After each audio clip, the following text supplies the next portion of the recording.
Friends, ఆంధ్రప్రదేశ్కు సంబంధించి విద్యుత్ ఒప్పందాలపైన ఇప్పటికీ చర్చోపచర్చలు సాగుతున్న వేళ ఆంధ్రప్రదేశ్ మాజీ ముఖ్యమంత్రి జగన్మోహన్ రెడ్డి ఇండియా టుడే ప్రతినిధి ఉమాసుధీర్కి ఇచ్చిన ప్రత్యేక ఇంటర్వ్యూ ప్రస్తావించుకోవడానికి అవసరమైంది. ఎందుకంటే అనేక అంశాలు పత్రికల్లో మీడియాలో వస్తున్నటువంటి అంశాలపైన ఉమా సుధీర్ ప్రశ్నలు సంధించారు. ముఖ్యంగా విద్యుత్ కొనుగోళ్లకు సంబంధించి ఎక్కడ ఏ రకమైన తప్పిదాలు జరగలేదు, పొరపాట్లు జరగలేదు, అంత పారదర్శకంగా జరిగింది. అంతేకాకుండా ఇది ఒక చారిత్రాత్మక నిర్ణయం. ఎందుకంటే ఆంధ్రప్రదేశ్ చరిత్రలో ఎప్పుడు ₹2.49 విద్యుత్ ఒక యూనిట్ని కొనుగోలు చేయడం జరగలేదని జగన్మోహన్ రెడ్డి స్పష్టం చేశారు. అంతేకాకుండా 25 ఏళ్లకు మీరు ఒప్పందం చేసుకున్నారు. Over a period of time, అంటే మీరు కొంతకాలం జరిగిన తర్వాత సౌర విద్యుత్తు ధరలు పడిపోవచ్చు కదా, అప్పుడు ఇంకా తక్కువకు రావచ్చు కదా అనేది కూడా ఒక అభిప్రాయం వెలువడుతోంది. దీనిపైన మీరేమంటారు అన్నప్పుడు ఆయన చెప్పారు, కోవిడ్ పీరియడ్లో కేంద్ర ప్రభుత్వం ఈ నిర్ణయాన్ని తీసుకుంది, ₹2.49 ఇవ్వాలని. అంతేకాకుండా ట్రాన్స్మిషన్ లోడును కూడా వేవర్ చేసింది. దీన్ని స్పెషల్ ఇన్సెంటివ్గా ఆంధ్రప్రదేశ్కి ఇచ్చింది. తద్వారా ఆంధ్రప్రదేశ్ చాలా లాభపడింది. కానీ ఆ తరువాత జరిగినటువంటి ఒప్పందాల్లో ₹2.61 కూడా కొన్ని రాష్ట్రాలు కొనాల్సి వచ్చింది. అంటే ధర పెరిగిందే కానీ తగ్గలేదు. కాబట్టి విద్యుత్ వినియోగం పెరుగుతున్నప్పుడు, అవసరాలు పెరుగుతున్నప్పుడు ఎక్కువ ధరకైనా కొనాల్సి రావాల్సిన పరిస్థితి ఉండొచ్చు. కాబట్టి ముందుగానే మనం తక్కువ ధరకు కొనుగోలు చేసి ప్రజలకు నాణ్యమైన విద్యుత్తు, ముఖ్యంగా ఆంధ్రప్రదేశ్లో ఉచిత కరెంట్ ఇస్తున్నాం రైతులకి. ఉచితంగా కరెంట్ ఇచ్చేటప్పుడు నాణ్యమైనటువంటి విద్యుత్తును తక్కువ ధరకు ఇవ్వటం చాలా అవసరం. కాబట్టి విద్యుత్తులో ఈ రకమైనటువంటి ఒప్పందాలు, కొనుగోలు ఒప్పందాలు చాలా అవసరమని ఆయన చెప్పుకొచ్చారు. ఇంకో ప్రశ్న, అంటే రాజస్థాన్లో కానీ గుజరాత్లో కానీ కొన్ని ప్రాంతాల్లో ఇంతకంటే తక్కువకి మరి సెక్కి ఆఫర్ చేసింది కదా అన్నప్పుడు ఆయన ఒకటే చెప్పారు, అక్కడ ప్రొడక్షన్ లోడ్ అంటే ఉత్పత్తి వ్యయం తక్కువ. ఎందుకంటే అక్కడ ఎడారి ప్రాంతాలు, చాలా విస్తారమైనటువంటి ఎడారి ప్రాంతాలు ఉండటం వల్ల సౌరశక్తి ఇక్కడికంటే ఎక్కువ సౌరశక్తి అక్కడ లభిస్తోంది. దానివల్ల ఉత్పత్తి వ్యయం తగ్గుతోంది. అంతేకాకుండా అక్కడ తయారైనటువంటి విద్యుత్తును ఆ రాష్ట్రాల్లోనే వినియోగిస్తున్నారు, బయటి ప్రాంతాలకు తరలించటం లేదు. అందువల్ల ట్రాన్స్మిషన్ లోడ్ కూడా లేదు. కాబట్టి అక్కడ ఇంతకంటే తక్కువగా వచ్చి ఉండవచ్చు అని చెప్తున్నారు. అంతేకాకుండా అదానీని మీరు కలిశారు కదా ఆగస్టులో 2020లో అన్నప్పుడు ఆయన ఒకటే చెప్పారు, ఆగస్టులో కలవలేదు, అంతకు ముందు కలిశాను, ఆ తర్వాత కలిశాను. అయినా అదానీతో కలవడంలో తప్పే ఉంది? ఒక రాష్ట్ర ముఖ్యమంత్రిగా పరిశ్రమలను రాష్ట్రానికి తీసుకురావాల్సిన బాధ్యత నాపై ఉన్నప్పుడు ఖచ్చితంగా పారిశ్రామికవేత్తలను, వ్యాపారస్తులను కలవాల్సినటువంటి అవసరం ఉంది. దీనికోసం ఎక్కడో దావోస్ వెళ్ళి మరో చోటికి వెళ్ళి వాళ్ళందరినీ పిలిచే బదులు వాళ్లే నా దగ్గరకు వస్తున్నప్పుడు కలవడంలో తప్పే ఉందని జగన్మోహన్ రెడ్డి చెప్పారు. అంతేకాకుండా 2020 ఆగస్టులో సెక్కి నుంచి లేఖ వచ్చినప్పుడు దాని పర్యవసానాలు, ఇతరత్ర లాభ నష్టాలను బేరీజు వేయడానికి అధికార యంత్రాంగం, తర్వాత నిష్ణాతులు అందరూ 1-2 సార్లు కమిటీలుగా ఏర్పడి పరిశీలించి డిసెంబర్ 1న ఒప్పందాలు జరిగాయి. అంటే దాదాపు 2-3 నెలల సమయం తీసుకున్నాం. అది ఒక రాత్రికి రాత్రే కానీ ఒక రోజులో కానీ తీసుకున్నటువంటి నిర్ణయం కానే కాదని జగన్మోహన్ రెడ్డి చెప్తున్నారు. కానీ అనేక రకాల మీడియాలో, పత్రికల్లో ఓవర్ నైట్ తీసుకున్నటువంటి నిర్ణయాలని చాలా వార్తలు వచ్చాయి. అవన్నీ తప్పని స్పష్టంగా జగన్మోహన్ రెడ్డి చెప్పారు. దాదాపు December 1 వరకు ఏ నిర్ణయం జరగలేదు. December 1న మరి డిస్కంల అధికారులు కానీ ఇతరత్ర సెక్కి అధికారులు కానీ సంతకాలు చేసి అగ్రిమెంట్స్ ఒప్పందాలు చేసుకున్నారని ఆయన చెప్తున్నారు. అయితే ఈ ఒప్పందాల వల్ల రాష్ట్ర ప్రభుత్వానికి ఏటా 4,400 కోట్లు మిగులుతోంది.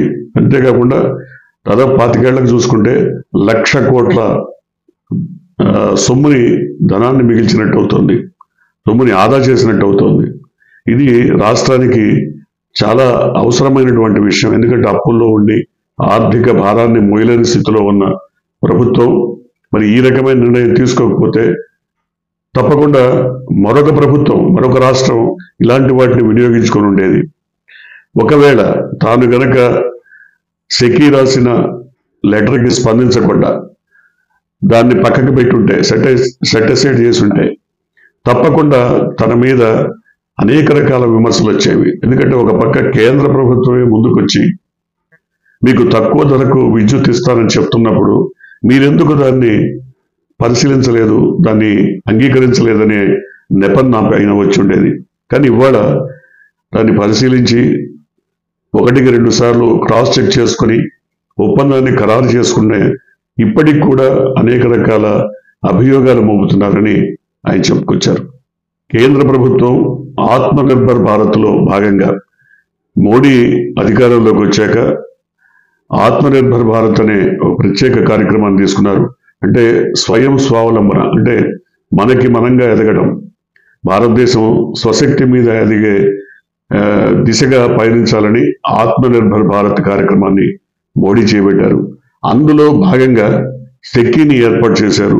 సెక్కీ సోలార్ విద్యుత్తును కొనుగోలు చేసి అతి తక్కువ ధరకు రాష్ట్రాలకు సరఫరా చేస్తుంది. దాన్ని రాష్ట్రాలు వినియోగించుకోవాల్సినటువంటి అవసరం ఉంది. లేదు ప్రైవేట్గా కొనాల్సిన పరిస్థితే వస్తే ఖచ్చితంగా ఇంతకంటే ఎక్కువ ధరను చెల్లించాల్సి వచ్చేది. ముఖ్యంగా ట్రాన్స్మిషన్కి, అంటే ఇతర రాష్ట్రాల నుంచి, రాజస్థాన్ నుంచి కానీ గుజరాత్ నుంచి కానీ అంటే విద్యుత్తును ఇక్కడికి తరలించడానికి మరొక ₹1.40 ₹2 భారం పడేది.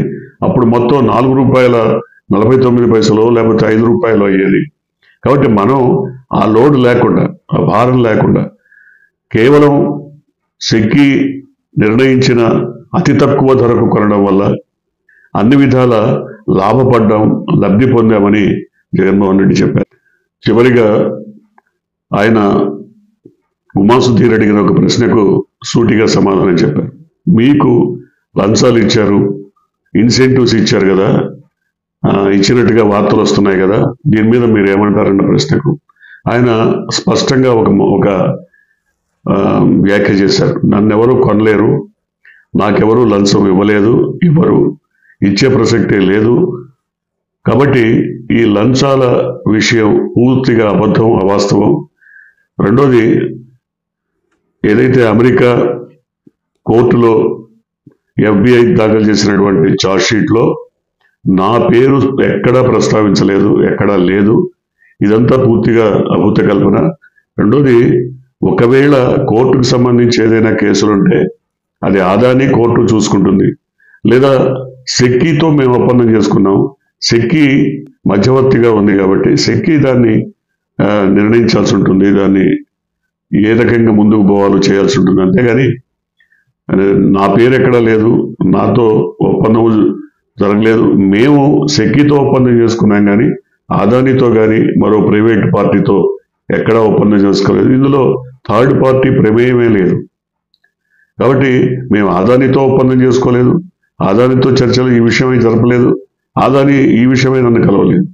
కాబట్టి ఎక్కడా కూడా నాకేదో ముడుపులు ముట్టాయని చెప్పడం మాత్రం పూర్తిగా అవాస్తవం, అబద్ధమని స్పష్టంగా జగన్మోహన్ రెడ్డి తేల్చి చెప్పారు. అంటే ఏ రకంగా చూసినా ఈ ఒప్పందాలకు సంబంధించి జరుగుతున్నటువంటి ప్రచారంలో వాస్తవం లేదని ఆయన మరొకసారి చెప్పదలుచుకున్నారు. ఎందుకంటే ఇంత క్రితమే 2 రోజుల క్రితం ఆయన మీడియా ముందుకు వచ్చి ఒప్పందాలకు సంబంధించిన అనేక రకాల సాక్ష్యాధారాలను ప్రజల ముందు ఉంచారు. దాని తర్వాత ఎక్కడా కూడా మరి ఎల్లో మీడియా కానీ లేదా మిగతా కూటమి నేతలు కానీ దీని గురించి ప్రస్తావించిన దాఖలాలు లేవు.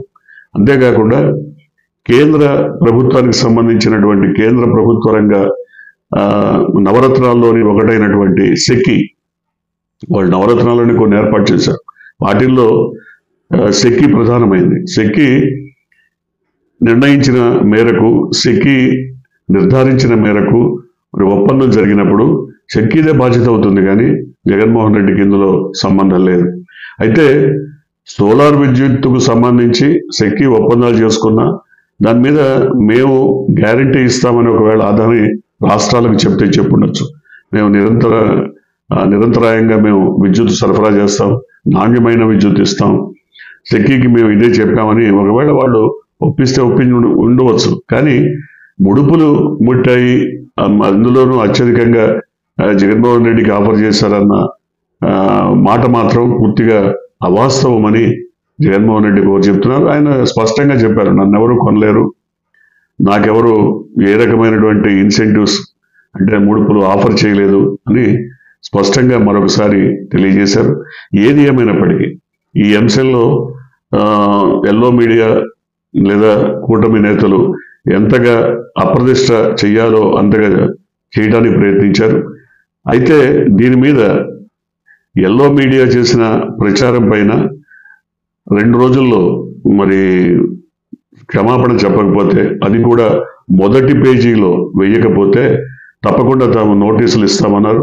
ఆ నోటీసులు ఇచ్చే ప్రక్రియ కూడా కొనసాగుతోందని తెలుస్తోంది. ఏది ఏమైనా చూడాలి. ఈ రకమైనటువంటి వాదనలు, అంశాలు తెర మీదకి తీసుకొచ్చి రాష్ట్ర సమస్యలను పక్కదారి పట్టించే ప్రక్రియలో భాగంగా ఇవన్నీ జరుగుతున్నాయని వైఎస్ఆర్సీపీ చెప్తోంది. వైఎస్ఆర్సీపీ మొదటి నుంచి ఇదే వాదన చెప్తోంది.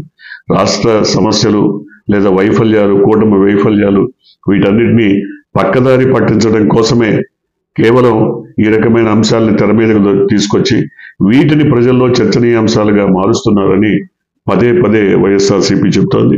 ఇప్పుడు కూడా అదే అంశాన్ని పేర్కొంది. అయితే ఈ విద్యుత్ కొనుగోలుకు సంబంధించిన అంశంలో మాత్రం రాష్ట్రానికి సంబంధించిన లేదా కేంద్రానికి సంబంధించిన బీజేపీ నాయకులు కానీ, కూటమిలోని ఇతర ప్రధానమైనటువంటి నాయకులు కానీ ఎవరు పెదవి విప్పకపోవటం ప్రధానమైనటువంటి విషయం.